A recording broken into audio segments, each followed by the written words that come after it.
ওয়া আকুম মিনাস সালিহিন।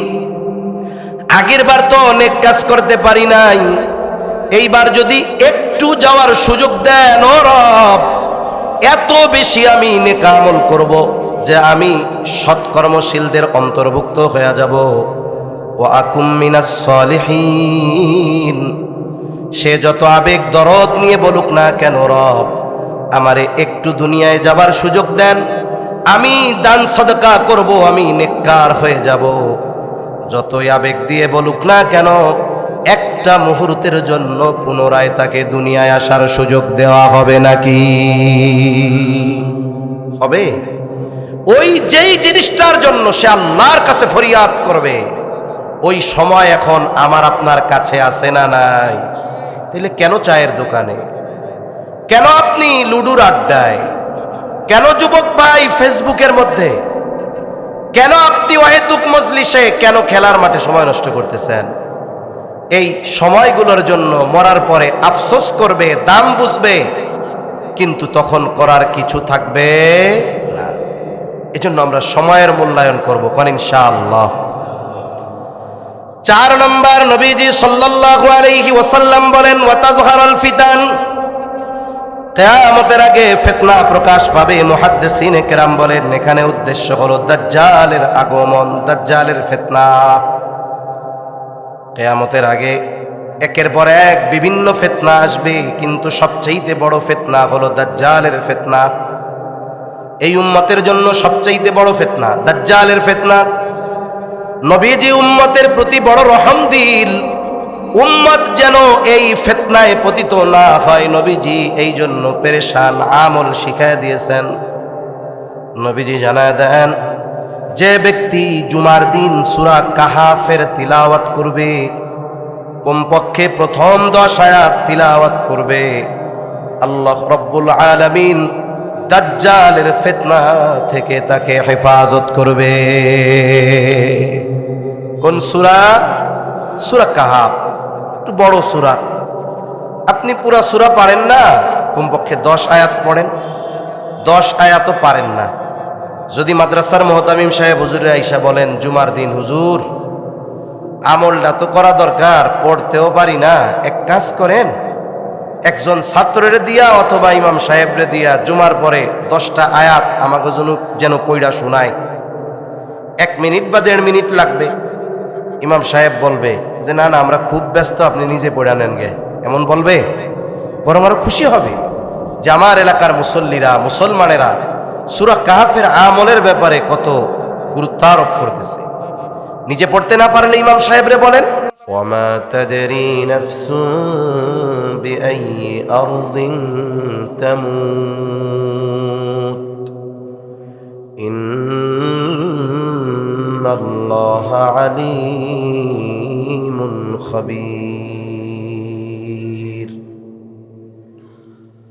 وقال رسول الله صلى الله عليه وسلم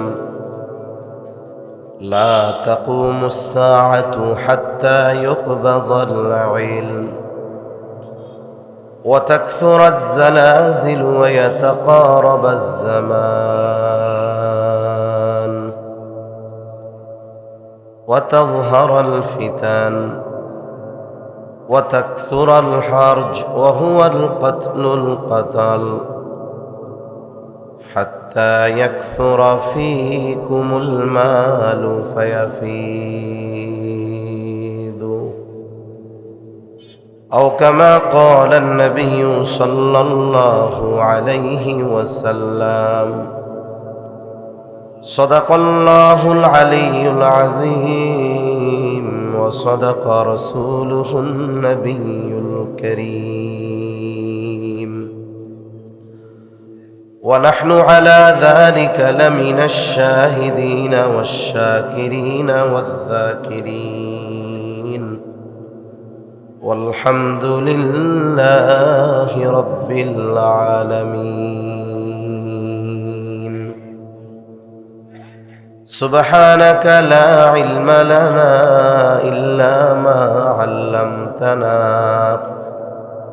إنك أنت العليم الحكيم اللهم صل على محمد وعلى آل محمد كما صليت على إبراهيم وعلى آل إبراهيم إنك حميد مجيد اللهم بارك على محمد وعلى آل محمد كما باركت على إبراهيم وعلى آل إبراهيم إنك حميد مجيد لا إله إلا الله إلا الله لا إله إلا الله لا إله إلا الله لا إله إلا الله لا إله إلا الله محمد رسول الله صلى الله عليه وسلم الحمد لله ঐতিহ্যবাহী মাগুরা জেলার অন্তর্গত শালিকা থানাধীন ঐতিহ্যবাহী দ্বীনি শিক্ষা প্রতিষ্ঠান সীমাখালী বদরুল উলুম বালক বালিকা কওমি মাদ্রাসা ও ইয়াতিমখানার উদ্যোগে হাফেজ ছাত্রদের পাগড়ি প্রদান উপলক্ষে 2 দিনব্যাপী 30তম বার্ষিক ওয়াজ মাহফিলের সমাপনী দিবসের সম্মানিত শ্রদ্ধেয় সভাপতি, আমন্ত্রিত উলামায়ে কেরাম, সামনে উপস্থিত মুরব্বিয়ানে কেরাম, সমবয়সী যুবক বন্ধু, স্নেহের ছোট ভাই, মাইকের আওয়াজ যত দূরে যায় নিজ নিজ স্থানে অবস্থানরতা সম্মানিতা শ্রদ্ধা মা ও বোন, আল্লাহ তাআলার আলিশান দরবারে অগণিত শুকর যে মহান মালিক হায়াতে বরকত দিয়ে সুস্থ রেখে বিজ্ঞ উলামা হযরতদের জবানে খুবই গুরুত্বপূর্ণ কথা শ্রবণ করবার, আমাকেও আপনাদের খেদমতে কিছু দ্বীনি কথা মুযাকারা করার সুযোগ যে মহান মনিব দান করেছেন, সে মহান মনিবকে খুশি করার জন্য মোহাব্বতের সাথে জবান খুলে অন্তর থেকে কালিমাতুশ শুকর পাঠ করি আলহামদুলিল্লাহ। অগণিত দুরূদ ও সালাম সাইয়্যিদুল আম্বিয়া, আশরাফুল আম্বিয়া, খাতামুল আম্বিয়া, ইমামুল মুরসালিন, রহমাতুল লিল আলামিন মুহাম্মাদুর রাসূলুল্লাহ সাল্লাল্লাহু আলাইহি ওয়াসাল্লামের উপর। এই দুনিয়াতে দ্বীন টিকিয়ে রাখার পেছনে, প্রচার প্রসারের পেছনে, দুনিয়া টিকে থাকার পেছনে মাদ্রাসাগুলোর অবদান। মাদ্রাসার কল্যাণে দ্বীনের চর্চা হচ্ছে, আলেম হচ্ছে, আর আলেমদের কারণে আল্লাহ তাআলা দুনিয়া ঠিক রাখতেছে। এখন যেমন দ্বীন শিক্ষার জন্য আলহামদুলিল্লাহ প্রত্যন্ত অঞ্চলে ও গ্রামের মধ্যে কোনো গ্রামে এমনও আছে একাধিক দ্বীনি প্রতিষ্ঠান আছে, ঠিক না? আলহামদুলিল্লাহ। একটা সময় ছিল যখন মানুষের দ্বীন শেখার জন্য গ্রামে গ্রামে এই ধরনের মাদ্রাসাগুলো ছিল না। ওই সময় মানুষ দ্বীন শেখার জন্য যেই পদ্ধতি বা যেই জায়গাটাকে বেছে নিত সেটা হলো মক্তব, মসজিদ ভিত্তিক সুবাহি মক্তব, সকালবেলার মক্তবগুলাতে। একটা সময় মানুষ মক্তব থেকেই মোটামুটি দ্বীনি যত গুরুত্বপূর্ণ বিষয় সব মক্তব থেকে শিখত। মুসলিম সমাজে মক্তবের গুরুত্ব এত বেশি ছিল, কোনো মা কোনো বাবা যদি সন্তানকে ফজরের নামাজের জন্য নাও ডাকতেন, মক্তবে না গেলে ছাড় দিতেন না, মক্তবে যাওয়াই লাগত। নামাজের জন্য ডাকতেন না, কিন্তু মক্তবে না গেলে ছাড়তেন না। কেন? কারণ ওরে যে নামাজের সময় উঠায়া মসজিদে ফজরের নামাজ পড়তে পাঠাবে, নামাজটা তো শিখবে মক্তব থেকে। এজন্য মক্তবের গুরুত্ব মুসলিম সমাজে অনেক বেশি ছিল। আর আমরা আমাদের জীবনের গুরুত্বপূর্ণ শিক্ষাগুলো ওই সকালবেলার মক্তব থেকেই, অধিকাংশ মুরব্বী যারা আছেন আপনারাও শিখছেন, আমরাও ছোটবেলা মক্তবের ওই সময়গুলো পেয়েছি। সময়ের সাথে সাথে মসজিদ বাংলাদেশে বেড়েছে, কিন্তু মক্তব কমছে। যেই সমস্ত মসজিদগুলোর মধ্যে মক্তব আছে, এর বড় একটা অংশ আছে মক্তব নিভু নিভু, কোনো মতে ঠেকায় পড়া মক্তব চলায় আর কি। অথচ একটা সময় প্রত্যেকটা মসজিদে প্রাণবন্ত মক্তব ছিল। ছোটবেলায় আমরা যখন মক্তবে যাইতাম, 1 ঘন্টা 1.5 ঘন্টা 2 ঘন্টা মক্তব হইতো। কেন?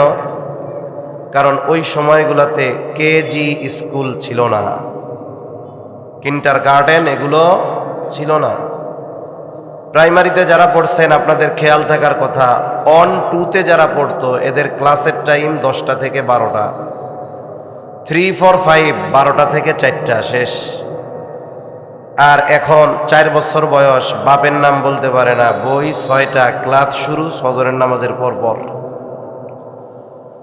ওই সময়গুলোতে দীর্ঘ সময় মক্তব হতো, আমরা মক্তবে যাইতাম। মক্তব ছুটি হওয়ার আধা ঘন্টা 20 মিনিট 25 মিনিট আগে ছাত্রছাত্রীরা কোরআন শরীফ পড়ুক আর কায়দা পড়ুক, সিপারা পড়ুক, বগদাদি কায়দা ছিল, আমপারা ছিল, যা পড়ে পড়ুক, সবাইকে এক জায়গায় ছুটির 20-25 আধা ঘন্টা আগে একত্রিত করা হইতো। এই সময়টাতে আমাদেরকে কালিমায়ে তাইয়্যিবা, কালিমায়ে শাহাদাত, ইমানে মুজমাল, ইমানে মুফাসসাল, সূরা ফাতিহা, সাথে আরো 4টা সূরা, আত্তাহিয়াতু, দুরুদ শরীফ, দোয়ায়ে মাসুরা, বাথরুমে ঢোকার দোয়া, বের হওয়ার দোয়া, সালাম কালাম সহ মোটামুটি দৈনন্দিন জীবনে যেই দোয়াগুলো লাগে এগুলো আমাদের মক্তবে মিছিলের সাথে সাথে তালে তালে শেখানো হইতো।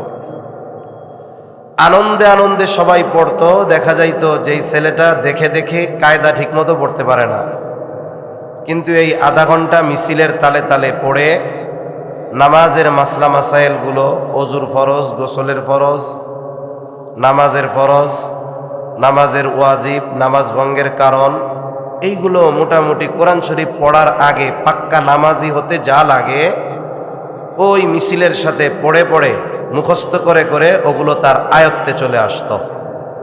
আমি কি ভুল বলছি? যারা পড়ছেন মক্তবে তারা জানবেন। এই সময়গুলো ছিল আমাদের জীবনের সবচাইতে গুরুত্বপূর্ণ শিক্ষা, গুরুত্বপূর্ণ পড়া, গুরুত্বপূর্ণ সময়। তা এই কালিমাগুলোর মধ্যে একটা কালিমা আমরা পড়তাম যেটা হলো ইমানে মুফাসসাল। ইমানে মুফাসসাল ওলামায়ে কেরাম ছাড়া কে পারবেন বলতে? একটু বলেন তো। আলেম আপনি? কারি সাহেব, ইমাম সাহেব, মৌলানা সাহেব বাদে ওই যে মুরব্বী একজন হাত উঁচা করছে, আলহামদুলিল্লাহ। পরীক্ষা নেওয়ার দরকার নাই, কয়েক জায়গায় জিজ্ঞাসা করছি, লজ্জায় মনে চাইছে মাইক ছেড়া চলে যাই। যাই হোক, ইমানে মুফাসসাল এর মধ্যে আমাদেরকে মূলত ইমানের ভিত্তি সমূহের শিক্ষা দেওয়া হয়েছে। ইমানে মুফাসসাল যেটা, এটা হলো ইমানের ভিত্তি। কিসের ভিত্তি? একটু জোরে বলেন। ইসলামের ভিত্তি হলো 5টা। কয়টা?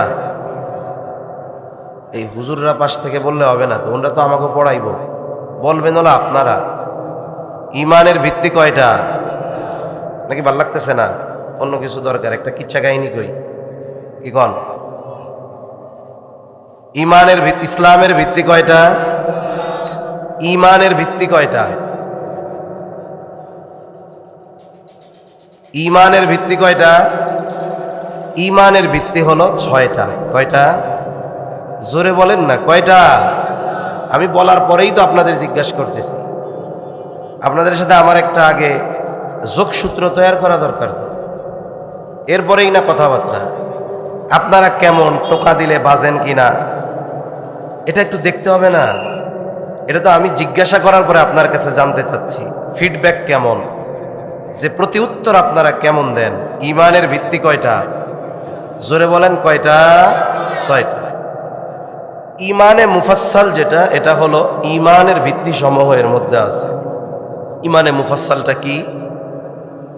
আমানতু বিল্লাহি ওয়া মালাইকাতিহি ওয়া কুতুবিহি ওয়া রুসুলিহি ওয়াল ইয়াউমিল আখিরি ওয়াল কদরি খাইরিহি ওয়া শাররিহি মিনাল্লাহি তাআলা ওয়াল বা'সি বা'দাল মাউত। এইখানে 7টি কালিমা আছে। কয়টা আছে?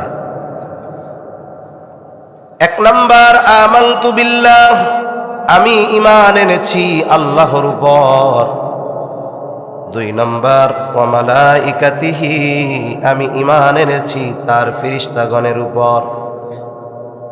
3 নাম্বার ঈমান এনেছি ওয়া কুতুবিহি, তার নাজিলকৃত কিতাবসমূহের উপর। বলেন তো আসমানি কিতাব যেগুলোর উপরে আমরা ঈমান এনেছি এর সংখ্যা কত? 104 খানার মধ্যে বড় কয়খানা? বড় 4 খানা। উলামায়ে কেরাম বাদে কে আছেন?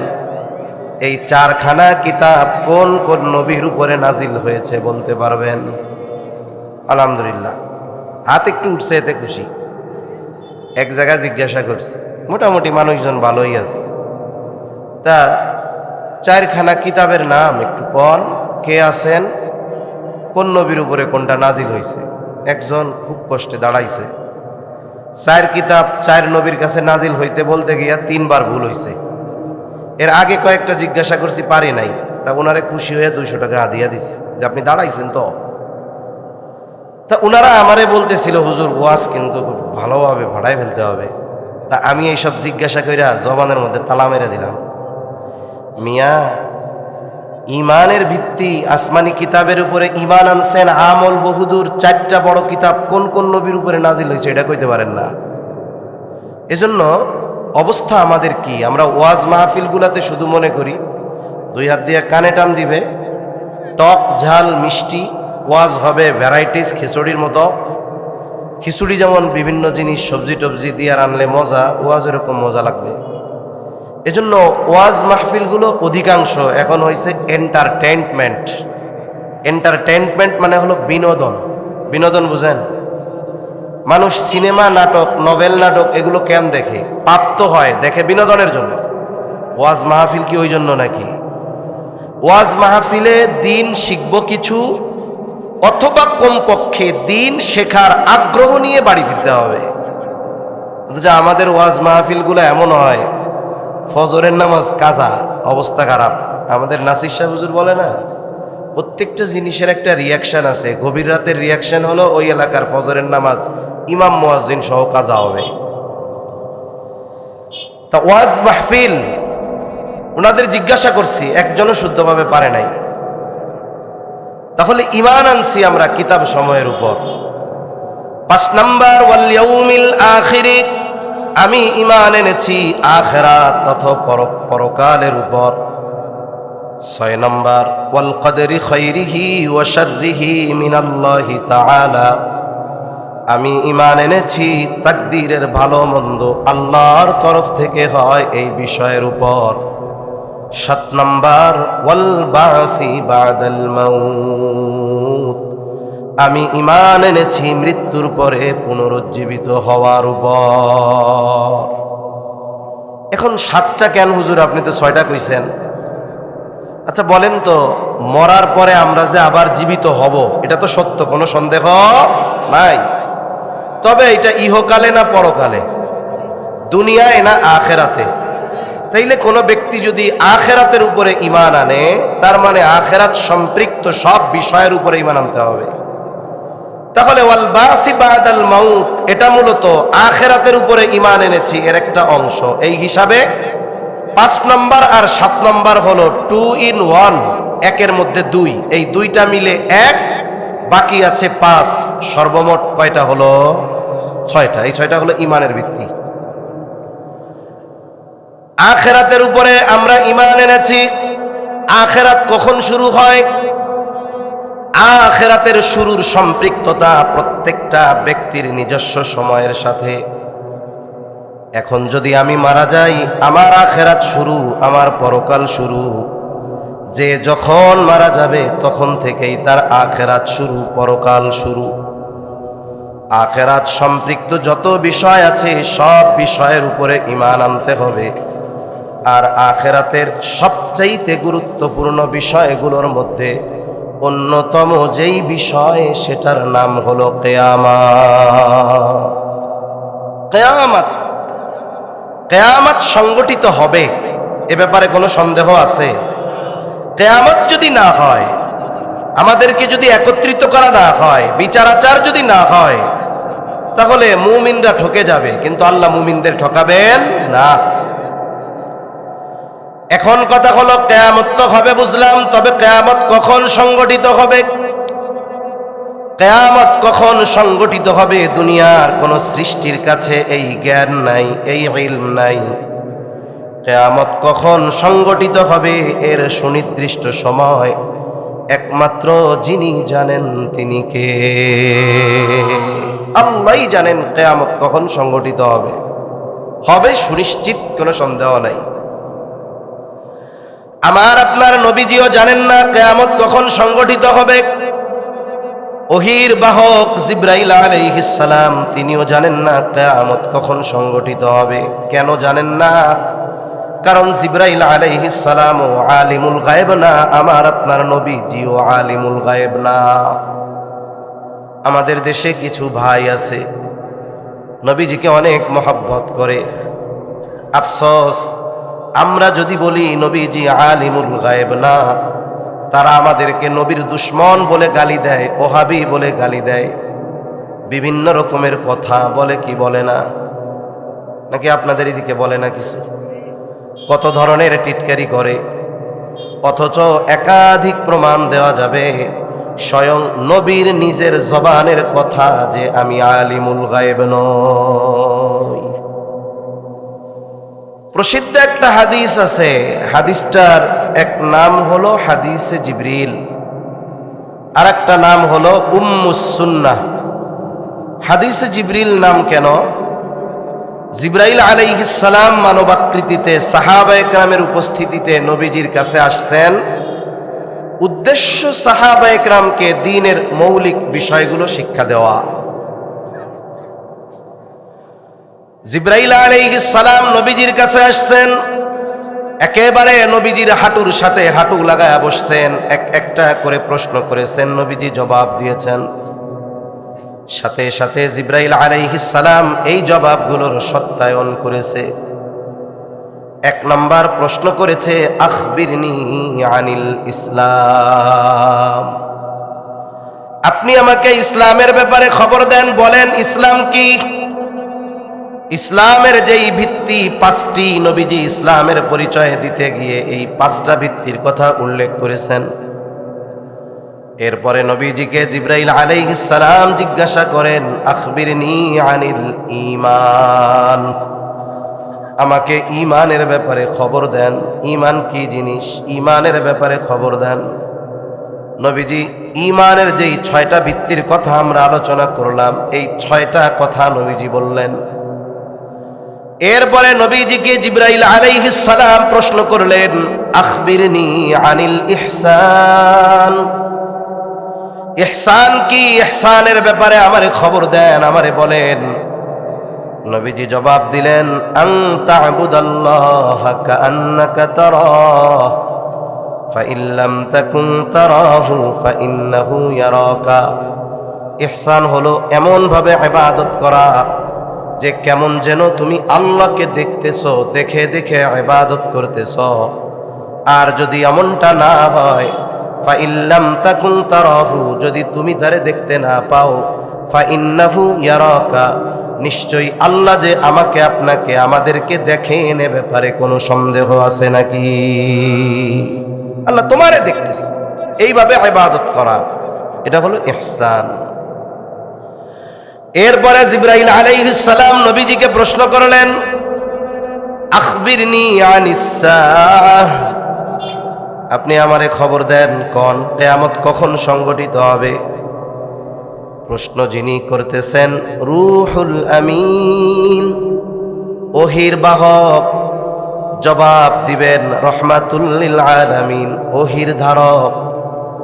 নবীজি এই প্রশ্নের জবাবে বললেন, মাল মাসউলু আনহা বিআলামা মিনাস সাইল, এই ব্যাপারে যাকে প্রশ্ন করা হয়েছে তিনি প্রশ্নকারীর চাইতে বেশি জানেন না। তার মানে নবীজি বলতেছে, ভাই জিবরিল, তুমিও জানো না কোন সময় হবে, আমিও জানি না, তাহলে কিয়ামতের কিছু আলামতের কথা বলেন। নবীজি বলেছেন এই হাদিসের মধ্যে, আনতালিদাল আমাতু রাব্বাতাহা, কিয়ামতের অন্যতম একটি আলামত, দাসী তার মনিবকে প্রসব করবে। আমার আগে আপনাদের এলাকার কৃতি সন্তান, এই মাদ্রাসার সম্মানিত মুহাদ্দিস সাহেব মা বাবার খেদমতের আলোচনা করেছেন। দাসী তার মনিবকে প্রসব করবে ব্যাখ্যা কি? মুহাদ্দিসিনে কেরাম কয়েকটা ব্যাখ্যা করেন, একটা শোনাই। ইউরোপ আমেরিকা পাশ্চাত্য কালচার যেটা, ওইখানে মায়ের সাথে ছেলে, ভাইয়ের সাথে বোন, মেয়ের সাথে বাবা জেনা ব্যভিচারে লিপ্ত হওয়াটা এটা খারাপ মনে করে না, স্বাভাবিক মনে করে। সন্তান মনে করে এর মাধ্যমে সে তার মায়ের চাহিদা পূরণ করেছে, বাবা মনে করে সে মেয়ের চাহিদা পূরণ করেছে, সন্তান মনে করে সে মার চাহিদা পূরণ করছে, ভাই মনে করে সে বোনের চাহিদা পূরণ করেছে। এত নিকৃষ্ট ঘৃণিত একটি কালচার ওই সভ্য নামের অসভ্য সমাজের মধ্যে, যেটাকে খারাপ মনে করা হয় না, কিন্তু মুসলিম সমাজে একজন নাফরমান পাপী মুসলমানও এই ধরনের কোনো বিষয় কখনো চিন্তাও করে না। সর্বোচ্চ ঘৃণা করবে এটা, চিন্তা আসলেও নিজের প্রতি নিজে 10 বার থুতু মারবে, সি এ কোনো চিন্তা হইল? এজন্য মুসলিম সমাজে এটা নাই ঠিক, কিন্তু মায়ের সাথে অসদাচরণ আছে না নাই? আছে। অনেক এমন আছে যে বাবা মারা গেছে 2 বছর বয়সে, মার বিবাহ করে নাই, মা সর্বস্ব ত্যাগ করে জীবন যৌবন সব কিছু বাদ দিয়ে সন্তানকে উচ্চ শিক্ষায় শিক্ষিত করেছে। মা সীমাখালীর এক কোনায় এক মাটির কুড়ে ঘরে, সন্তান ঢাকা শহর 5 তলা বাড়ির মালিক। আফসোস, যেই মা সন্তানের জন্য সব ত্যাগ করলো, ওই মায়ের সন্তানের বাড়ির 5 তলা বাড়ির গাছতলায়ও জায়গা হয় না। অনেক ফ্যামিলি এমন আছে যেই বেলা মা কাজ করে ওই বেলা খাবার দেয়, কাজ না করলে খাবার দেয় না। একটু বৃদ্ধ বেশি হইছে, একাধিক ভাই, এইবার পরামর্শ কইরা চিন্তা করবে যে মা আমার কাছে থাকুক, ও বলবে আমার কাছে থাকুক না, ভাইরা মাশওয়ারা কইরা পরামর্শ কইরা ঘরে পড়া বৃদ্ধ মাকে বস্তায় বইরা গাড়িতে নিয়ে সদস্য মোবাইল দূরে ফেলায় দিস। এমনও ঘটনা আমাদের দেশে অনেক ঘটছে। এগুলো কিয়ামতের আগে বাড়বে, কিন্তু খবরদার, বাড়বে বাড়ুক, তবে আমাদের দ্বারা যেন এই ধরনের অপরাধ না হয়, আল্লাহ হেফাজত করেন বলি আমিন। তাহলে হাদিসটার অংশ বলার মূল উদ্দেশ্য হলো কিয়ামত কখন সংগঠিত হবে নবীজিও জানেন না, জিবরাইল আলাইহিস সালাতু ওয়াস সালামও জানেন না কিয়ামত কখন সংগঠিত হবে। আমি আপনাদের খেদমতে কিয়ামত আলামত সম্পৃক্ত একটা হাদিস আপনাদের খেদমতে পাঠ করেছি। নবীজি সাল্লাল্লাহু আলাইহি ওয়াসাল্লাম এই হাদিসের মধ্যে 6টা বিষয়ের কথা উল্লেখ করেছেন। নবীজি বলেছেন, এই 6টি বিষয় যতক্ষণ না সংগঠিত হবে ততক্ষণ কিয়ামত সংগঠিত হবে না। কয়টা বিষয়? জোরে কোন কয়টা? 6টা। আমার মাথা ব্যথা, আমি আসছি যখন শুয়ে শুয়ে আসছি তো, জ্বর ঠান্ডা এইসব জায়গা দিয়ে ব্যথা, সর্দিতে এই জায়গা দিয়েও ব্যথা হয়ে গেছে, কথা বললেও ব্যথায়, জোরে বললে ব্যথায়, নামাজে রুকুতে গেলে মনে হয় যে মাথা ছিঁড়ে গেল। খাওয়ার পরে একটা নাপা এক্সট্রা খাইছি, আলহামদুলিল্লাহ আল্লাহর রহমতে একটু জ্বর ছাড়ছে, ঘাম ঘাম আসতেছে। এজন্য বেশি সময় আমি আপনাদের কষ্ট দিব না, কারণ আমি নিজেই অসুস্থ। কিন্তু সমস্যা হলো কি, বর্তমান সময়ে মানুষ দোষ ত্রুটি অন্বেষণে খুব ওস্তাদ। মনে করেন এক মাহফিলের পোস্টারে 4 জন ওয়াইজের নাম আছে, এর মধ্যে একজন আছে মনে করেন হাফিজুর রহমান সিদ্দিক কুয়াকাটার হুজুর, বাকি তিনজন যে আছে এদের পাবলিক চিনে না। তা কুয়াকাটা হুজুর যেই মাহফিলে আছে ওই মাহফিলে অন্য বক্তা থাকলেই কি না থাকলেই কি, ঠিক কিনা বলেন? ঘটনাক্রমে পোস্টারের 4 নাম্বার বক্তা যে কেউ চেনে না, দেখেও নাই, ওই বক্তা আসে নাই। পরের দিন কিছু লোক বলবে, দেখছো ওই যে ওয়াজ করতে হলো ওই যে 4 নাম্বার নামে ছিল না ওই বক্তা, কিন্তু দাওয়াত না দিয়ে নাম দিয়ে রাখছে। অথচ উনি না আসায় মাহফিলের কোনো ক্ষতি হয়েছে? কিছুই হয় নাই। কিন্তু ওই যে দোষ ধরতে হবে, যে বাহানা একটা খুঁজে বের করে। এখনের মানুষের সমস্যা হলো কয়েকটা চিন্তা করে মানুষ। 1 নাম্বার, যদি না আসে তাইলে চিন্তা করে দাওয়াত মনে হয় ঠিক মতো দেয় নাই। এই হলো আয়োজকদের উপরে বদ ধারণা। দ্বিতীয় চিন্তা করে বক্তা মনে হয় তাইলে পয়সা আর এক জায়গায় বেশি পাইয়া গেছে গা। চিন্তা করছে মাদ্রাসার মাহফিল কয় টাকা দিব, ওই এক সংগঠনের মাহফিলে গেছে চট্টগ্রাম, ওই জায়গায় অনেক টাকা দিব, এই যে উঠাই দিছে গুজব। এখন না আসার কারণে, না আসলে কি ক্ষতি? 1 নাম্বার, যারা বদ চিন্তা করতেছে, অপবাদ দিচ্ছে, এরা তো গুনাহগার হইল, আমাকে তো ক্ষতি নাই। অসুস্থ মানুষ আসতে পারে নাই, শরীর ওজোর আছে, কর্তৃপক্ষের কোনো ত্রুটি বিচ্যুতি নাই, তাদের বদনাম করেও কোনো লাভ নাই। এখন আসতে হয় কেন? আসতে হয় যেন কিছু আল্লাহর বান্দার গাড়ে যেন কিছু গুনাহ না হয়, এর লেগে। এজন্য আমি এর তো আজকে ভালো, আরো অসুস্থতার মধ্যে মাহফিলগুলোর মধ্যে গেছি, যাইয়া আসছি। তা আজকে একটু আগের চেয়ে ভালো আছি, তাও তো অসুস্থ, এজন্য বেশি সময় কষ্ট দিব না ইনশাআল্লাহ। একটু খেয়াল দিয়ে আপনারা শুনলে অল্প সময়ের মধ্যে কথা শেষ হয়ে যাবে। তাহলে কয়টা বিষয়ের কথা নবী বলছেন সংগঠিত না হওয়া পর্যন্ত কিয়ামত হবে না? কয়টা বিষয়? 6টা। 1 নাম্বার, قال رسول الله صلى الله عليه وسلم لا تقوم الساعة حتى يقبض العلم। নবীজি সাল্লাল্লাহু আলাইহি ওয়াসাল্লাম বলেন, ততক্ষণ পর্যন্ত কিয়ামত সংগঠিত হবে না যতক্ষণ না ইলম উঠিয়ে না নেওয়া হবে। তার মানে কিয়ামতের আগে ইলম উঠিয়ে নেওয়া হবে। ইলমের উৎস কি? ইলমের উৎস কোরআন হাদিস, তাই না? কোরআন সুন্নাহ ইলমের উৎস। এই কথাকে কেন্দ্র করে একটা সময়ে গ্রামের মানুষ বলতো কিয়ামতের আগে আল্লাহ কোরআন হাদিস উঠায় আনিব। এরকম কথা আপনারা শুনছেন? তা আমরা ছোটবেলায় এক গল্প শুনতাম, গল্প সত্য না মিথ্যা তখন তো বুঝতাম না। গল্প বলতো যে কিয়ামতের আগে আল্লাহ কোরআন হাদিস উঠায় আনিবে। তা চিন্তা করতাম পৃথিবীব্যাপী এত কোরআন এত হাদিস, এগুলো আল্লাহ উঠায় নিবে কেমনে? তো ওনারা আর একটা গল্প বলতো। গল্প কি গল্প? বলে একদিন ফজরের নামাজে ইমাম ইমামতের জন্য দাঁড়াবে, তাকবীরে তাহরিমা আল্লাহু আকবার বলে নামাজ শুরু করবে, সানা পাঠ করবে, আউযু বিল্লাহ বিসমিল্লাহ পড়বে। বলেন তো ইমাম সাহেব সানা বাঁধার পর, সানা পড়ার পর, আউযু বিসমিল্লাহ পড়ার পর যেই সূরা পড়ে সেই সূরার নাম কি? ইমাম সাহেব জেহরি কেরাত ফজরের নামাজে জোরে তিলাওয়াত করবে, কিন্তু কি ব্যাপার ইমাম সাহেব ঠায় দাঁড়ায় আছে, কিছু কয় না। যখন কোনো ইমাম সাহেব পড়া ভুলে যায় অথবা তার নামাজে কোনো ভুল হয়, পেছন থেকে মুসল্লিরা সতর্ক করে দেয়। মুসল্লিরাও মুখ দিয়া সূরা ফাতিহা উচ্চারণ করতে পারবে না। ইমামও দাঁড়ানো, মুসল্লিও দাঁড়ানো। গল্প, ইমাম সাহেব এবার নামাজ ছেড়ে দিয়ে মসজিদের তাক থেকে কোরআনুল কারীমটা হাতে নিবে সূরা ফাতিহার উপরে একটু নজর বোলানোর জন্য। সূরা ফাতিহা দেখার জন্য কোরআন হাতে নিয়ে খুলবে। হায় হায়, সে দেখবে কোরআনের পাতাগুলো আছে, তবে কোরআনে কোনো লেখা নাই, সাদা হয়ে গেছে। তা কয় যে এক রাত্রে এইভাবে সারা পৃথিবীর কোরআন হাদিসের এই লেখাগুলো আল্লাহ উঠায় নিয়ে যাইব, এইভাবে ইলম আল্লাহ উঠায় নিবে। এটা আগের বলতো আর কি। আসলে আল্লাহ তাআলা ইলম এইভাবে উঠাবেন না, তাহলে ইলম আল্লাহ কিভাবে উঠায় নিবেন?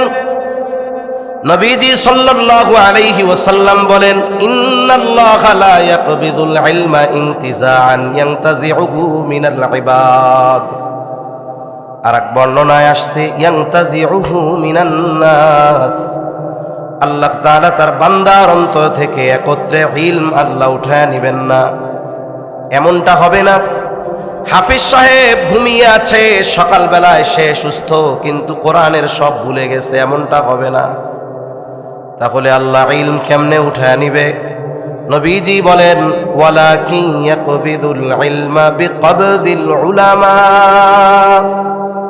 বরং আল্লাহ তাআলা আলেমদেরকে উঠিয়ে নেওয়ার মাধ্যমে আল্লাহ ইলম উঠায় নিয়ে যাবে।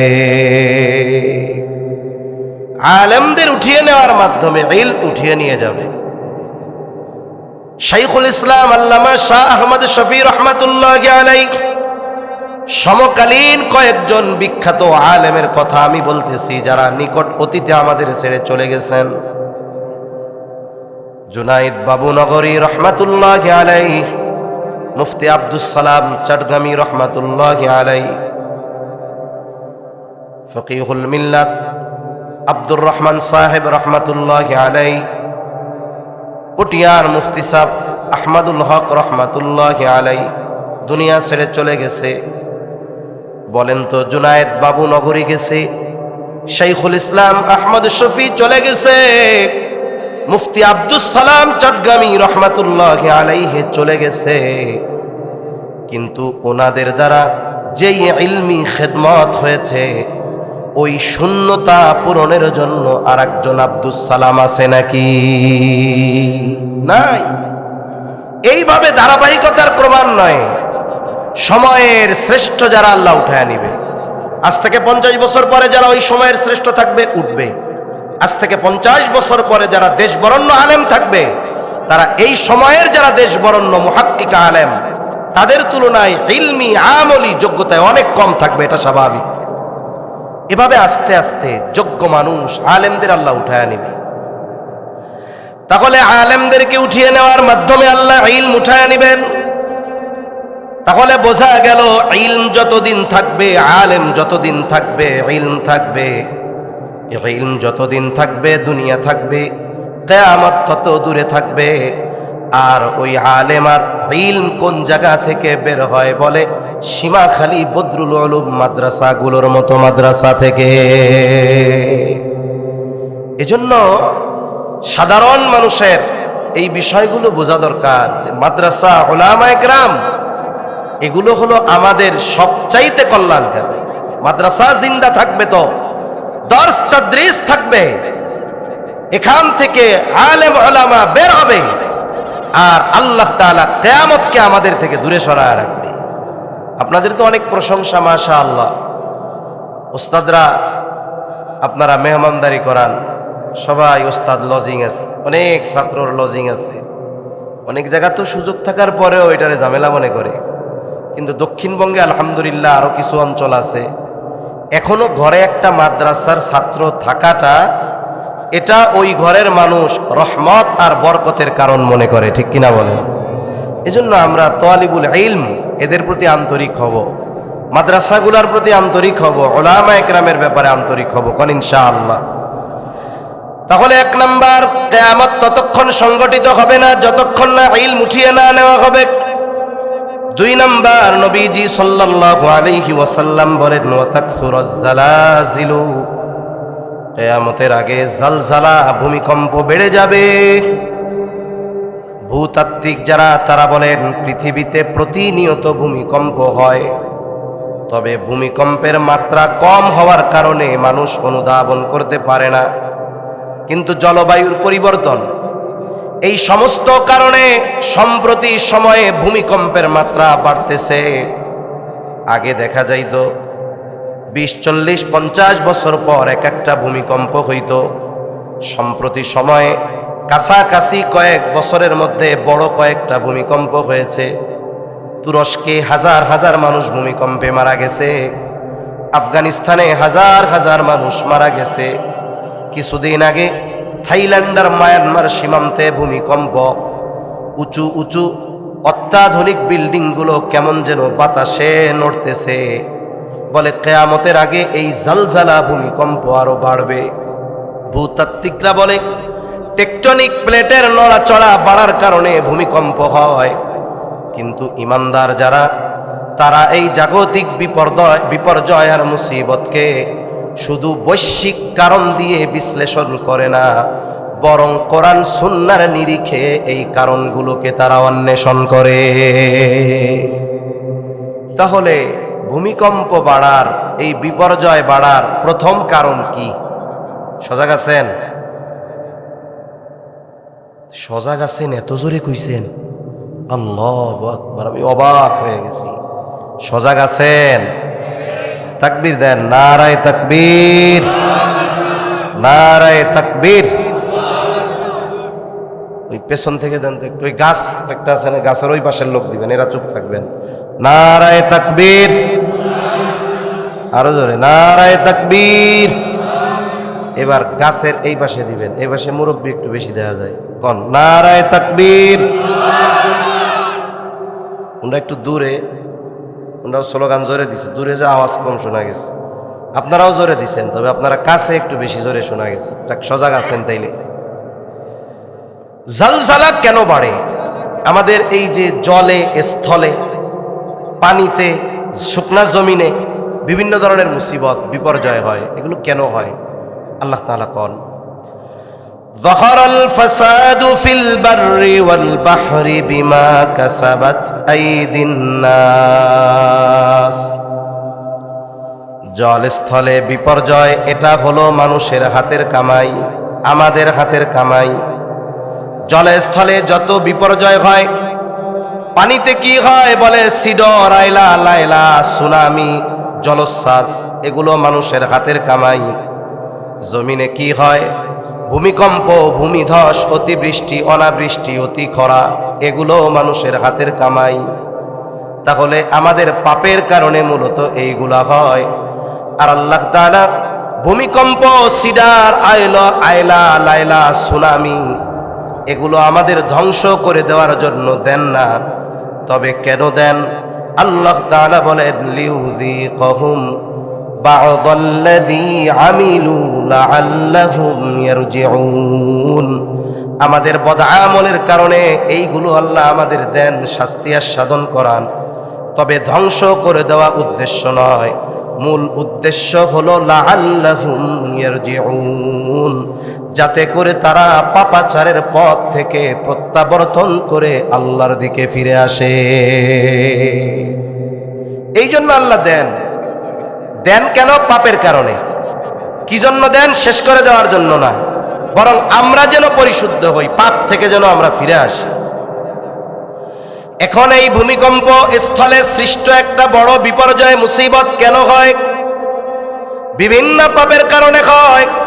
হাদিসের মধ্যে উল্লেখ আছে, অনেকগুলো হাদিসের মধ্যেই আছে, জমিনে যখন জুলুম বেড়ে যায়, অবিচার, অনাচার বেড়ে যায়, ওজনে কম দেওয়া বেড়ে যায়, পাপাচার, অশ্লীলতা, বেহায়াপনা বেড়ে যায়, নাচ গান, বাদ্যযন্ত্রের ব্যবহার বেড়ে যায়, মাদকতা, মদ সেবন, এগুলো বেড়ে যায়, তখন ভূমিধস, ভূমিকম্প বাড়তে থাকে। বলেন তো, সময়ের সাথে সাথে গোটা দুনিয়া ব্যাপী এই ধরনের পাপ বাড়ে না কমে? বাড়ে, এই জন্য ভূমিকম্পও বাড়বে। তবে আমাদের কি করণীয়? বাড়বে যেহেতু, আমরাও এই পাপের স্রোতে গা ভাসায়া দিব, এরকম না। এই যাদের মাধ্যমে বাড়তেছে, আমরা যেন তাদের অন্তর্ভুক্ত না হই। আমার দ্বারা পাপাচার হবে না, আমার দ্বারা জুলুম হবে না, আমার দ্বারা গান, বাদ্য, মদ, অশ্লীলতা, বেহায়াপনা হবে না, এগুলো থেকে আমাদের বাঁচতে হবে। 3 নাম্বার, নবীজি সাল্লাল্লাহু আলাইহি ওয়াসাল্লাম বলেন ওয়ায়াতাকারাবাজ জামান, কিয়ামতের আগে সময় নিকটবর্তী হয়ে যাবে। এক জুমা থেকে আর এক জুমা তাড়াতাড়ি চলে আসবে। এক হাদিসের মধ্যে আছে, নবীজি জানায়া দেন, আখিরুজ জামানে, শেষ জামানায় এক যুগ কেমন যেন 1 বছরের মতো মনে হবে, বছরকে মনে হবে মাসের মতো, মাসকে মনে হবে সপ্তাহের মতো, সপ্তাহকে মনে হবে দিনের মতো, দিনকে মনে হবে ঘন্টার মতো, আর ঘন্টাকে মিনিটের মতো, আর মিনিটকে আগুনের স্ফুলিঙ্গ তথা সেকেন্ডের মতো। অথচ আজ থেকে 500 বছর আগে 12 বছরে এক যুগ ছিল। এখনো তো 12 বছরে এক যুগ। ওই সময়ও 60 মিনিটে 1 ঘন্টা ছিল, এখনো তো 60 মিনিটে 1 ঘন্টা। নাকি পরিবর্তন কিছু হয়েছে? কিছুই পরিবর্তন হয় নাই। তবে সময় নিকটবর্তী হয়ে যাবে, এর উদ্দেশ্য কি? মুহাদ্দিসিনে কেরাম বলেন, প্রথম কথা হলো সময় থেকে বরকত উঠে যাবে। সময় থেকে কি উঠে যাবে? বরকত উঠে যাবে। সময় থেকে বরকত উঠে যাবে। এই পৃথিবীর অন্যতম একজন আলেমে দ্বীন শাইখুল ইসলাম আল্লামা তাকি উসমানী দামাত বারকাতুহুমুল আলিয়া হযরত সময়ের মূল্যায়ন নিয়ে বয়ান করতে গিয়ে বলেন, সময় হলো এমন এক নেয়ামত, ব্যক্তির ব্যবহারের কারণে সময় প্রলম্বিত হয়, ব্যক্তির ব্যবহারের কারণে সময় সংকুচিত বরকতহীন হয়ে যায়। মানুষ যদি সময়টাকে নেকের কাজে অতিবাহিত করে, ওই সময়ের মধ্যে আল্লাহ বরকত দিয়ে দেয়। মানুষ যদি সময়কে পাপের কাজে অতিবাহিত করে, ওই সময় থেকে আল্লাহ তাআলা বরকত ছিনায় নেয়। এখন বলতে পারেন, ভালো কাজ করলে সময় যে লম্বা হয়, এটার প্রমাণ কি? উদাহরণ দেন। আমি 1-2টা উদাহরণ দেই। আমাদের দেশে প্রত্যেকটা মসজিদের মধ্যে এখন আলহামদুলিল্লাহ সামনে ঘড়ি আছে, নামাজের টাইম সহ আছে না? দেয়াল ঘড়ি আছে, ডিজিটাল ঘড়ি আছে, আবার নামাজের সময়সূচি সহ ঘড়ি আছে। মাঝে মধ্যে আমার মনে হয় এই সামনে ঘড়ি থাকা এটাও একটা মুসিবত। সমস্যা কি? সমস্যা হইল ইমাম সাহেব এশার নামাজ 7:30। ইমাম সাহেব তো আর ভিন্ন গ্রহের কোনো প্রাণী না। উনার 7:27 পায়খানা আসতে পারে কি পারে না? উনি এখন জরুরত সারার জন্য গেছেন। এটা কি যাইয়া বৈশাই 1 মিনিটের মধ্যে করে আসা যায়? স্বাভাবিক বেগ আসছে, ঢিলাকুলুক, পরিচ্ছন্নতা, পবিত্রতার ব্যাপার আছে, এরপরে উজু টুজু করে 10 মিনিট লাগবে। কিন্তু কিছু আল্লাহর বান্দা মুসল্লি আছে, ঘড়িতে যখনই টাইম কয়েক সেকেন্ড বাকি থাকতেই ইমাম সাহেব থাক আর না থাক উনি দাঁড়ায় যায়। আছে না নাই? আমাদের দেশে জুমার দিন দেখবেন, জুমার সুন্নাত পড়ুক আর না পড়ুক, সানি খুতবায় ইমাম যখন বলে ফাযকুরুনি, বোঝে যে দাঁড়ানোর টাইম হয়ে গেছে। তাকফুরুন পর্যন্ত পৌঁছাইতে দেয় না, মুসল্লি অর্ধেক খাড়া হয়ে যায়। অথচ নিয়মটা কি? খুতবা শেষ করবে, ইমাম দাঁড়াবে, দাঁড়াতে বলবে, এরপর দাঁড়াবে। কিন্তু কি করে? আগে দাঁড়ায় যায়। যারা হারমাইন মক্কা মদিনায় গেছেন, সব মসজিদগুলাই এক সিস্টেম। ওয়াক্ত কখন এটার সময় আছে, কিন্তু নামাজে দাঁড়াবে কখন এটা ইমামের ইচ্ছাধীন। এই জন্য মাঝে মধ্যে কি হয়, আজান হইছে 5 মিনিট পরে ফজরের নামাজে দাঁড়ায় গেছে। আজান হইছে এই দিন আর 5 মিনিট না, 15 মিনিট পরে নামাজে দাঁড়াচ্ছে। তারপরেও মানুষের একটা বিবেক চিন্তা তো আছে, কিন্তু জামাতে দাঁড়ানোর সুনির্দিষ্ট সময় এটা ইমামের হাতে। আমাদের মুসল্লিদের সমস্যা এই, ইমাম দাঁড়ানোর আগে ঘড়ির টাইম দেখে পট করে দাঁড়ায় যাবে। উল্টা ইমাম সাহেব যদি বৈশাও থাকেন, নামাজেও থাকেন, কারোর সাথে যদি জরুরি কোনো কথা থাকে, ওঠেন ওঠেন ওঠেন, সময় হয়ে গেছে, ওঠেন ওঠেন ওঠেন। এটা বলা বেয়াদবি, সোজা হিসাব। এটা বলা আদবের খেলাফ। কি জোরে বলেন? আদবের খেলাফ। ইমাম নাই, সময় পার হয়ে গেছে 5 মিনিট, আপনার অতি ব্যস্ততা, আপনি একা একা পড়া চলে যান। আপনি দাঁড়াবেন কেন? ইমাম সাহেব আসবে, দাঁড়াবে, 5টা মিনিট ওয়েট করেন। উনি বাইচা আছে, মইরা গেছে না বাথরুমে গেছে, এটা তো জানা যাবে, সেজন্য তো অপেক্ষা করতে হবে। এই বদঅভ্যাস আমাদের ছাড়তে হবে। আল্লাহ তৌফিক দান করেন। আমাদের দেশের মুসল্লিরা মোটামুটি ইমামকে পিএইচডি করে ফেলে। তার মানে ইমামের ফজরের নামাজে কয় রাকাত, কয় মিনিট লাগে, জোহরে, আসরে, মাগরিবে, এশায় কয় মিনিট লাগে, এটা মোটামুটি পিএইচডি করা। তা ওনাদের হিসাব, সামনে ঘড়ি আছে, ইমাম সাহেব ফজরের নামাজ 9 থেকে 10 মিনিটে শেষ করে। ইমাম সাহেব তাকবীরে তাহরিমা বলার পর থেকে নিয়ে 5:20 নামাজে দাঁড়ালে 5:24 প্রথম রুকুতে যায়, প্রথম রাকাতের রুকুতে যায়। এখন ইমাম নামাজে দাঁড়াইছে 5:20, কেরাত শুরু করছে, সূরা ফাতিহা, এরপরের সূরা উনি তো আর বুঝতেছে না, শুনতেছে খালি। এখন 24 বেজে গেছে, ইমাম সাহেবের রুকুতে যাওয়ার কোনো ভাবসাব নাই, বেজে গেছে 25। চিন্তা করে, ও আল্লাহ, 1 মিনিট পার হয়ে গেল। আছে না নাই? 25 পার হয়ে 26।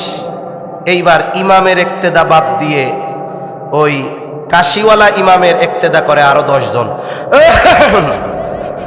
ইমাম সাহেব চিন্তা করছে যে অন্যান্য জুমাবার সূরা দাহর অর্ধেক তিলাওয়াত করি, 2 রাকাতে একটা সূরা পড়ি সূরা দাহর, আজকে 1 রাকাতে পুরা সূরা পড়ব। তা মুসল্লিদের যে হালত, শেষ পর্যন্ত পৌঁছানোর তৌফিক আর হবে না। আল্লাহু আকবার। এখন ইমাম সাহেব নামাজ শেষ করতে তার 2 মিনিট বা 3 মিনিট বেশি লাগছে। কয় মিনিট? জোরে বলেন, কয় মিনিট? আচ্ছা, এই 3 মিনিট আপনি আমি ছিলাম কোথায়? কোনো গুনার আসরে? ঈমানের পরে সবচাইতে গুরুত্বপূর্ণ ইবাদতের মধ্যে ছিলাম, যেখানে বান্দার সাথে আল্লাহর সাথে কথোপকথন চলে, সরাসরি কানেকশন। আমি তারে দেখতেছি অথবা তিনি আমারে দেখতেছে, ওই কাজ চলতেছে তখন। অথচ আল্লাহ আমাকে দেখতেছে। ইমাম সাহেব এই সুযোগটা 10 মিনিটের জায়গায় যখন 13 মিনিট লাগায়, ওই 3 মিনিট বেশি লাগে, এটা আমার আর সহ্য হয় না। তার মানে কি?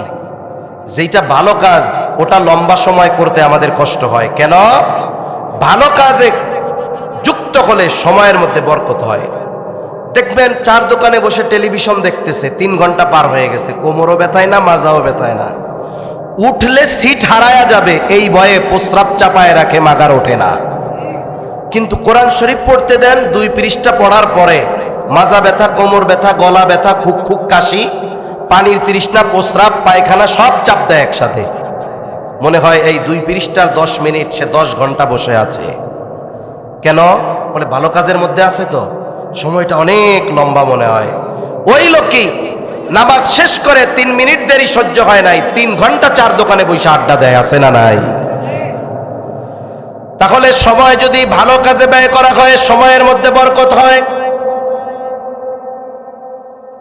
সময় যদি মন্দ কাজ হয়তো কাজে ব্যয় হয়, সময় চলে যায়, বরকত শূন্য হয়ে যায়। এজন্য আমরা আমাদের সময়গুলোকে ভালো কাজে অতিবাহিত করব। আল্লাহর দেওয়া যত নেয়ামত আমাদের জন্য আছে, এই দুনিয়ায় আল্লাহ প্রদত্ত অন্যতম দামি নিয়ামত গুলার মধ্যে অন্যতম দামি নিয়ামত হলো সময়। সময়ের কত দাম এইটা বুঝতে পারবে মরার পরে সে, যে সময়ের মূল্যায়ন করে নাই, সময়গুলোকে হেলায় খেলায় কাটায় দিছে, আড্ডাবাজি করে কাটিয়েছে, নামাজ কালামের ধার ধারে নাই। ওই লোকটা যখন মারা যাবে, মারা যাওয়ার পর মৃত ব্যক্তি কথা বলে। নবীজি বলেছেন, তবে আমরা মৃত ব্যক্তির কথা শুনতে পাই না। যদি দুনিয়ার মানুষ মৃত ব্যক্তির কথা শুনতে পাইতো, তাইলে ভয়ে দাফন কাফন বাদ দিয়া দিত। এখন ও যে কথা বলে, দুনিয়ার কেউ না শুনলেও শুনে কে? আরো জোরে বলেন, কে? যারা এই দুনিয়ায় সময়কে নষ্ট করেছে, পাপাচার অহেতুক কাজে সময় ব্যয় করেছে, ওই লোকগুলো মারা যাওয়ার পরে আল্লাহর কাছে ফরিয়াদ করে, দোয়া করে, কামনা করে। কি বলে? ফায়াকুলা রব্বি লাউলা আখরতানি ইলা আজালিন করিব। ও রব, আমাকে যদি কিছু সময়ের জন্য অবকাশ দেওয়া হতো, আবার একটু দুনিয়ায় যাওয়ার সুযোগ দেওয়া হতো। ও মালিক, আপনি আমার যে সম্পদ দিয়েছিলেন, এই সম্পদ থেকে আমি সাদকা করতাম, দান করতাম। ওয়া আকুম মিনাস সলিহিন। আগের বার তো অনেক কাজ করতে পারি নাই, এইবার যদি একটু যাওয়ার সুযোগ দেন ও রব, এত বেশি আমি নেক আমল করব যে আমি সৎকর্মশীলদের অন্তর্ভুক্ত হয়ে যাব। ওয়া আকুম মিনাস সলিহিন। সে যত আবেগ দরদ নিয়ে বলুক না কেন, রব আমারে একটু দুনিয়ায় যাবার সুযোগ দেন, আমি দান সাদকা করব, আমি নেককার হয়ে যাব। যতই আবেগ দিয়ে বলুক না কেন, একটা মুহূর্তের জন্য পুনরায় তাকে দুনিয়ায় আসার সুযোগ দেওয়া হবে নাকি? হবে। ওই যেই জিনিসটার জন্য সে আল্লাহর কাছে ফরিয়াদ করবে, ওই সময় এখন আমার আপনার কাছে আছে না নাই? তাহলে কেন চায়ের দোকানে, কেন আপনি লুডুর আড্ডায়, কেন যুবক ভাই ফেসবুকের মধ্যে, কেন আপনি ওয়াহেতুক মজলিসে, কেন খেলার মাঠে সময় নষ্ট করতেছেন? এই সময়গুলোর জন্য মরার পরে আফসোস করবে, দাম বুঝবে, কিন্তু তখন করার কিছু থাকবে না। এজন্য আমরা সময়ের মূল্যায়ন করব, কোন ইনশাআল্লাহ। 4 নম্বর, নবীজি সাল্লাল্লাহু আলাইহি ওয়াসাল্লাম বলেন, ওয়াতাযহারুল ফিতান, কিয়ামতের আগে ফিতনা প্রকাশ পাবে। মুহাদ্দিসিনে কেরাম বলেন, এখানে উদ্দেশ্য হলো দাজ্জালের আগমন, দাজ্জালের ফিতনা। কিয়ামতের আগে একের পর এক বিভিন্ন ফিতনা আসবে, কিন্তু সবচেয়ে বড় ফিতনা হলো দাজ্জালের ফিতনা। এই উম্মতের জন্য সবচেয়ে বড় ফিতনা দাজ্জালের ফিতনা। নবীজি উম্মতের প্রতি বড় রহম দিল, উম্মত যেন এই ফিতনায় পতিত না হয়। নবীজি এই জন্য পেরেশান আমল শিখায় দিয়েছেন।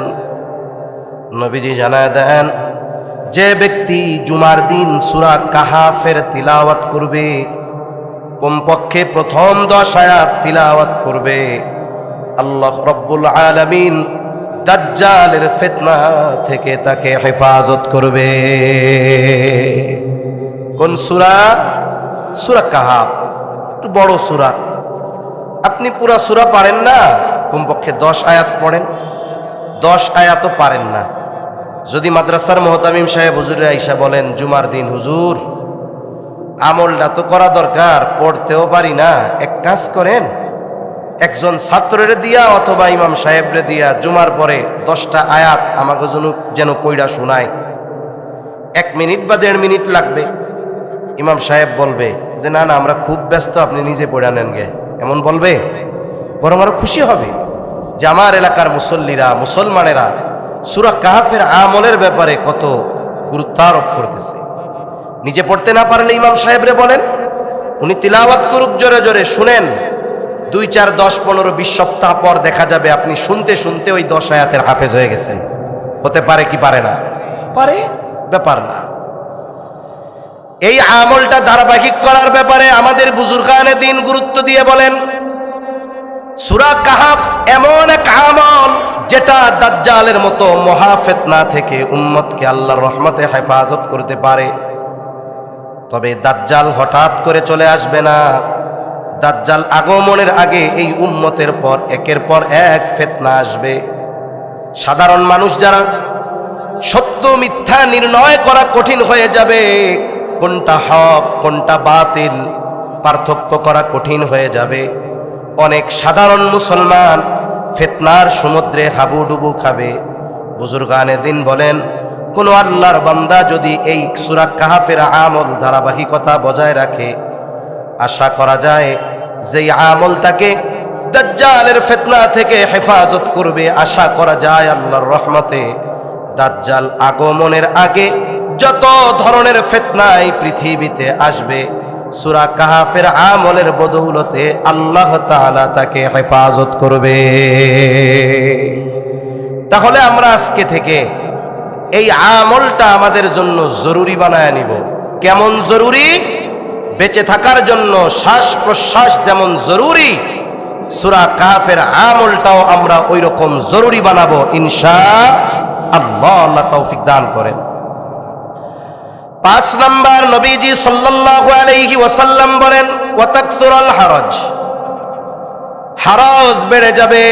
সাহাবায়ে কেরাম জিজ্ঞাসা করলেন, ইয়া রাসূলুল্লাহ, হত্যাকাণ্ড বাড়বে, আমরা তো প্রতি বছর হাজার হাজার মুশরিকদেরকে যুদ্ধের ময়দানে হত্যা করি, এটা কি হারজ? নবীজি হারজের পরিচয় দিতে গিয়ে বলেন, ওয়াহুয়াল কতলুল কতল, এটা হলো পারস্পরিক হত্যাকাণ্ড। তার মানে কাফেরদের দ্বারা মুসলমানরা হত্যাকাণ্ডের শিকার হবে এমন নয়, বরং মুসলমানেরা মুসলমানদের দ্বারা হত্যাকাণ্ডের শিকার হবে এমন ঘটনা বেড়ে যাবে। এই পৃথিবীতে দৈনিক যদি কাফেরদের হাতে, আমরা বলি না গোটা পৃথিবীতে মুসলমান আমরা মাজলুম, হ্যাঁ মাজলুম, যদি এই পৃথিবীতে দৈনিক কাফেরদের হাতে 100 মুসলমান মারা যায়, মনে করেন 100, কয়শো? এর বিপরীতে মুসলমানের হাতে মুসলমানের মারা যাওয়ার সংখ্যা মিনিমাম 1000। তাইলে প্রতিদিন গোটা দুনিয়ায় মুসলমানেরা কাফেরদের হাতে বেশি মরে না মুসলমানদের হাতে বেশি মরে? মুসলমানের হাতে বেশি মরে, এটাই বাস্তব। নবীজি সাল্লাল্লাহু আলাইহি ওয়াসাল্লাম বলেন, প্রতিবেশী প্রতিবেশীকে হত্যা করবে, ভাই ভাইকে হত্যা করবে, চাচা ভাতিজাকে হত্যা করবে, তুচ্ছ কারণে এক মুমিন আর এক মুমিনকে হত্যা করবে, পারিবারিক কারণে হত্যা, সামাজিক কারণে হত্যা, অর্থনৈতিক কারণে হত্যা, রাজনৈতিক কারণে হত্যা, সামান্য তর্কাতর্কির কারণে হত্যা, লুডু খেলা নিয়ে হত্যা, আছে না নাই? এই ধরনের হত্যাকাণ্ড বাড়বে কিয়ামতের আগে। এই গোটা পৃথিবীর মধ্যে খেয়াল করে দেখেন, একের পর এক মুসলমানদের হাতে মুসলমানেরা মাজলুম। আর এক গাজা পরিণত হচ্ছে ওই সুদান। পৃথিবীর মানুষ স্বর্ণের প্রতি সবার আকর্ষণ। দেখবেন স্বর্ণকারেরা যখন বিজ্ঞাপন দেয় আমাদেরকে বলে এটা হলো দুবাই 22 ক্যারেটের গোল্ড, দুবাইয়ের 22 ক্যারেট। সারা পৃথিবীর মধ্যে দুবাই গোল্ডের একটা সুনাম।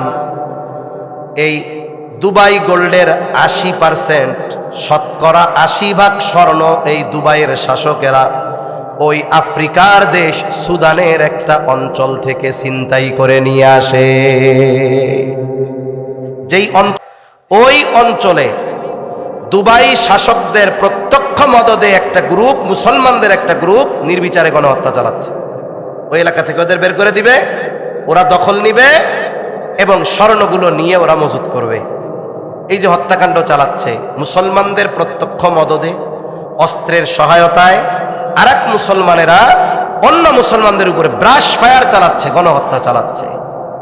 সময়ের সাথে সাথে মুসলমান মুসলমানকে হত্যা করছে, পারস্পরিক হত্যাকাণ্ড বাড়ছে। অথচ নবীজি সাল্লাল্লাহু আলাইহি ওয়াসাল্লাম জানা দেন, সিবাবুল মুমিনি ফুসুকুন ওয়া কিতালুহু কুফর।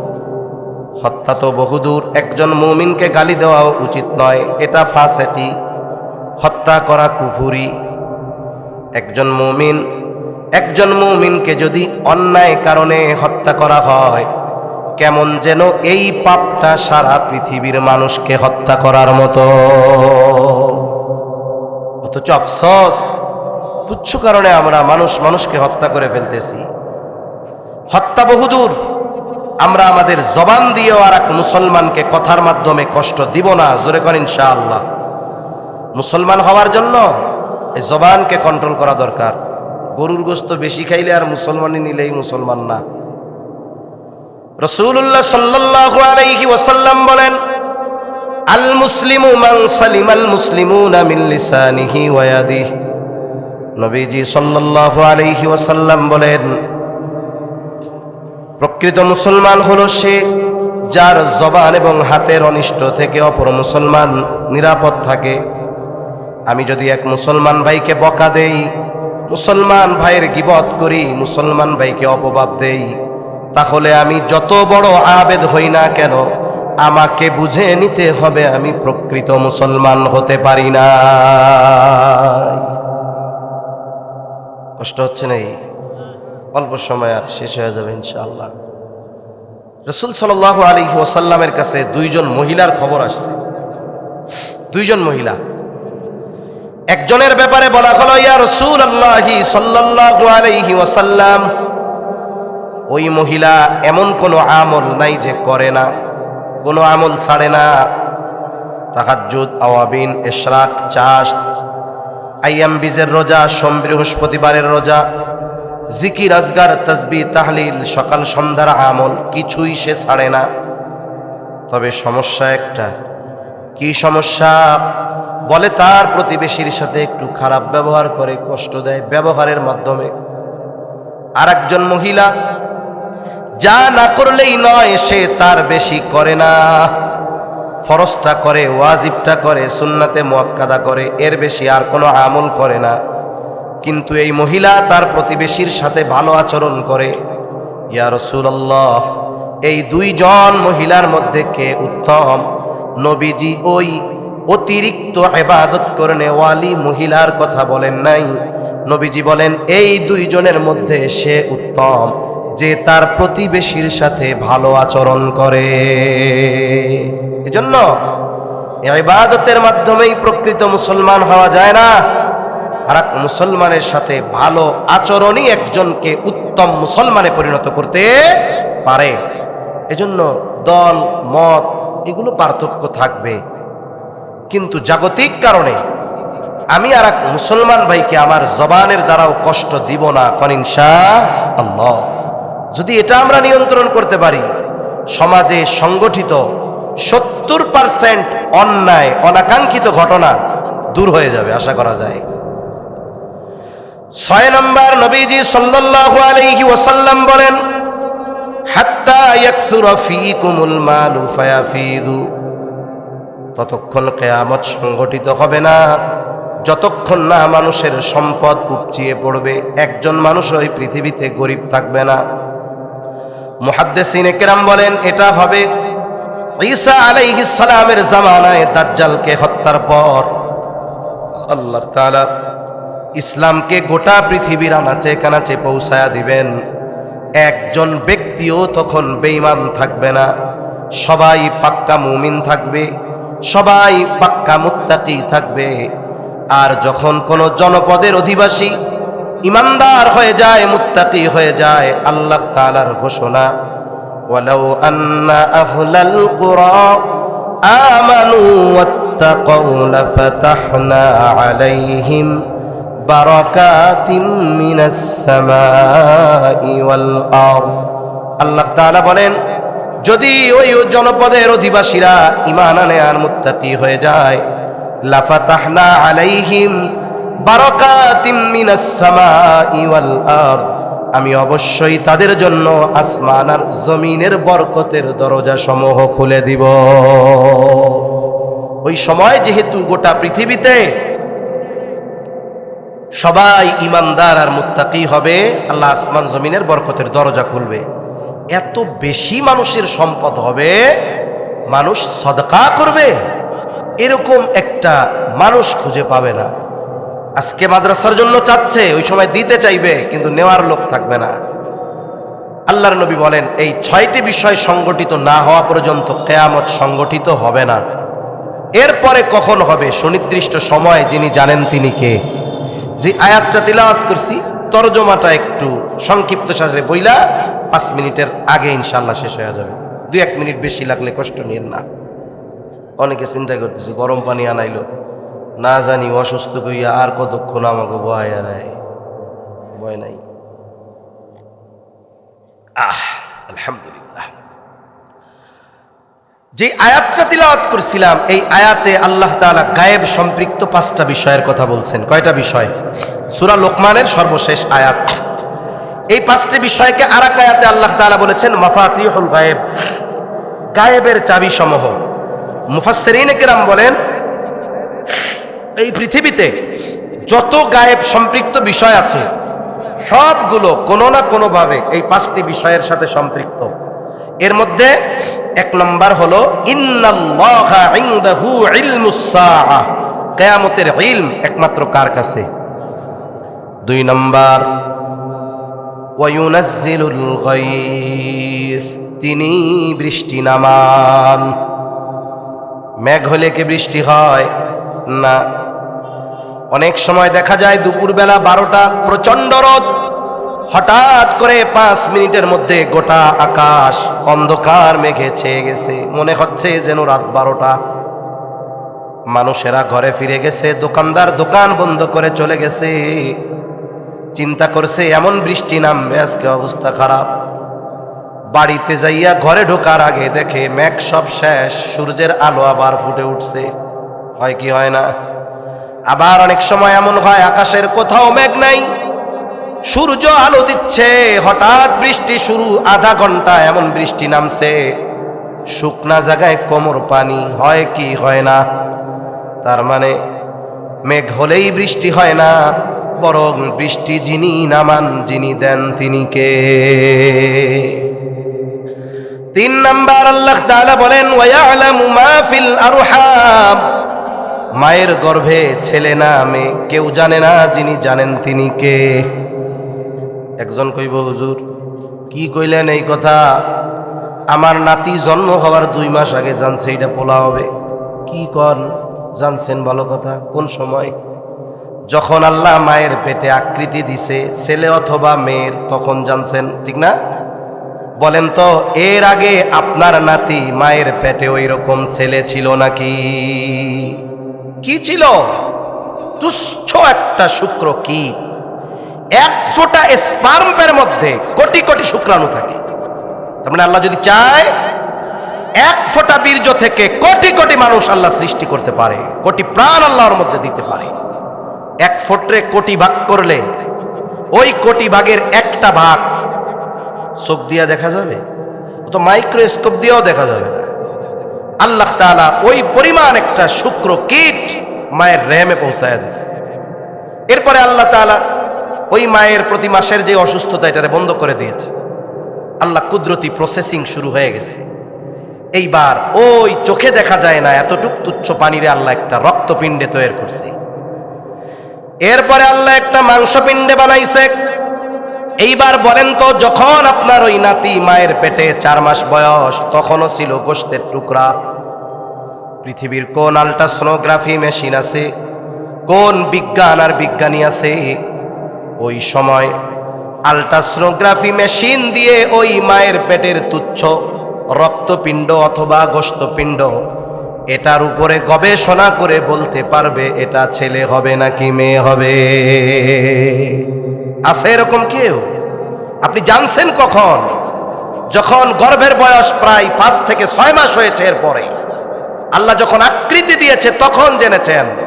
কিন্তু যখন মাংসপিণ্ড ছিল, আপনি আমি কেন, দুনিয়ার কোনো বিজ্ঞান বলতে পারবে না এই মাংসের টুকরাটা ছেলে হবে না মেয়ে হবে। কিন্তু যিনি জানেন তিনি কে? আরো জোরে বলেন কে? আল্লাহ ওই সময়ও জানে। ওর তাকদীর কি, ওর হায়াত কতদিন, রিজিক কতটুকু, কেউ জানে না। কে জানে? আল্লাহ জানে। এরপরে আল্লাহ তাআলা বলেন, ওয়ামা তাদরি নাফসুম মাযা তাকসিবু গাদা। কেউ জানে না আগামীকাল সে কি উপার্জন করবে, কেউ আমরা জানি না। সাধারণত মানুষের 2টা অবস্থা হয়, 2 অবস্থাতেই আল্লাহর উপরে খুশি থাকতে হয়। 1 নম্বর অবস্থা, ধন সম্পদ সম্মান ইজ্জত এত বেশি, এই লোকটা সম্পদ আর সম্মানের ঠেলায় শাকের না হয়ে ফখর করতে থাকে। আছে না নাই? অথচ আল্লাহ এত সম্পদ দিয়েছে, উচিত ছিল আল্লাহর শুকরিয়া আদায় করা, কিন্তু ও ফখর করে, অহংকার করে, দুর্বেড়া তোর কি আছে, আমার এত কিছু আছে। আবার আর এক অবস্থা হলো মানুষের দুঃখ দুর্দশা কষ্ট। অনেক সময় অনেক নামাজি নেক আমল করনেওয়ালা ব্যক্তিও অভাবে থাকে, নামাজও পড়ে, আবার আল্লাহর কাছে অনুযোগের সুরে বলে, আল্লাহ আপনি কি দুনিয়ায় খালি আমারই দেখেন নাকি? বালা মুসিবত আর কাউরে দেন না। ওইটা সুদ খায়, এরপরেও সুস্থ। আমি নামাজ পড়ে অসুস্থ বলে কি বলে না? অসুস্থতা, কষ্ট, দুঃখ দুর্দশা এটাও আল্লাহ পরীক্ষা করার জন্য দেন, সম্পদও আল্লাহ পরীক্ষা করার জন্য দেন। অবস্থা 2টার যাই হোক না কেন, সব সময় শুকর গুজার বান্দা হব কার? কারণ বলা যায় না এই টাকাওয়ালা ক্ষমতাওয়ালা আগামীকাল তার টাকা আর ক্ষমতা থাকবে কিনা। নিশ্চয়তা আছে? ক্ষমতার চেয়ার, প্রেসিডেন্ট প্রধানমন্ত্রীর চেয়ার আজকে আছে, আগামীকাল সকালে থাকবে কিনা নিশ্চয়তা আছে? নাই। যে আজকে অভাবী, ও যে কালকে অভাবী থাকবে, এর কোনো নিশ্চয়তা আছে? এজন্য কবি কত সুন্দর কথা বলে, নদীর এপার ভাঙে ওপার গড়ে, এই তো নদীর খেলা। সকাল বেলার ধনী রে তুই, ফকির সন্ধ্যাবেলা। দেখা যাবে আজকের ধনী আগামীকাল সে ফকির হয়ে গেছে। এজন্য অবস্থা যাই হোক, নিরাশ না হওয়া, অহংকারী না হওয়া, সর্ব অবস্থায় আল্লাহর শুকরিয়া আদায় করা।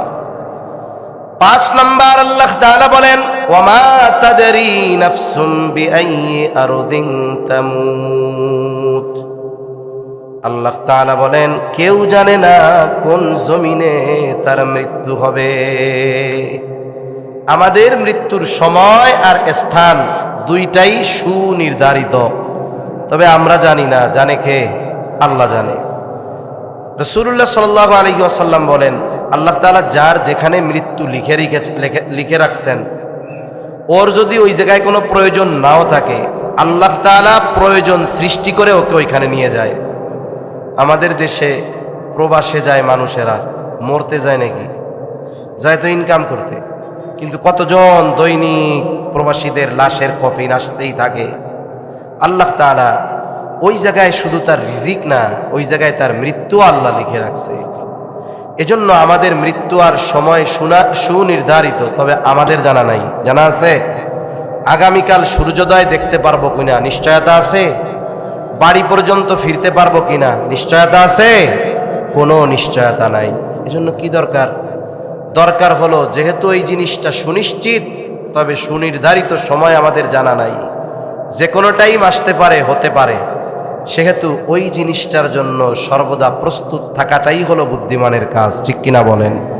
তা সম্মানিত উপস্থিতি, এই 5টা বিষয়কে বলা হয় মাফাতিহুল গায়েব, গায়েবের চাবিসমূহ। আর আমরা ইমানদার। আমাদের পরিচয় আল্লাহ তাআলা কোরআনুল কারীমের সর্ববৃহৎ সূরা সূরা বাকারার শুরুতেই দিতে গিয়ে বলেন, আল্লাযীনা ইউমিনুনা বিল গায়েব। মুত্তাকি ইমানদার কারা? যারা গায়েবের উপরে ঈমান আনে, বিশেষ করে পরকালের উপরে ঈমান।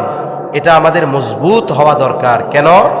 কারণ পরকাল, আখিরাত, কিয়ামত, বিচার দিবস, এগুলোর ব্যাপারে যার যত বিশ্বাস বেশি, দুনিয়ার কাজ তার তত সুন্দর বেশি, আমল তত সুন্দর বেশি। দুনিয়ার মানুষ, আমাদের যদি সবার এই চিন্তা থাকে যে দুনিয়ার আইনের চোখ ফাঁকি দেওয়া যায়, ফাঁক ফকর দিয়ে বের হওয়া যাবে, কিন্তু আল্লাহর আদালতে ফাঁকি দেওয়ার সুযোগ আছে? দুনিয়ায় হয়তো কারো কাছে জবাবদিহিতা বা হিসাব দেওয়া লাগবে না, কিন্তু আল্লাহর কাছে জবাবদিহিতা আর হিসাব দেওয়া ছাড়া বাঁচা যাবে না। এজন্য আমরা আখিরাতের উপরে, কিয়ামতের উপরে, বিচার দিবসের উপরে আমাদের ঈমানকে পাকাপোক্ত করব ইনশাআল্লাহ। আমাদের এই জাগতিক জগতের চলাফেরা, আমল ইনশাআল্লাহ সুন্দর হয়ে যাবে।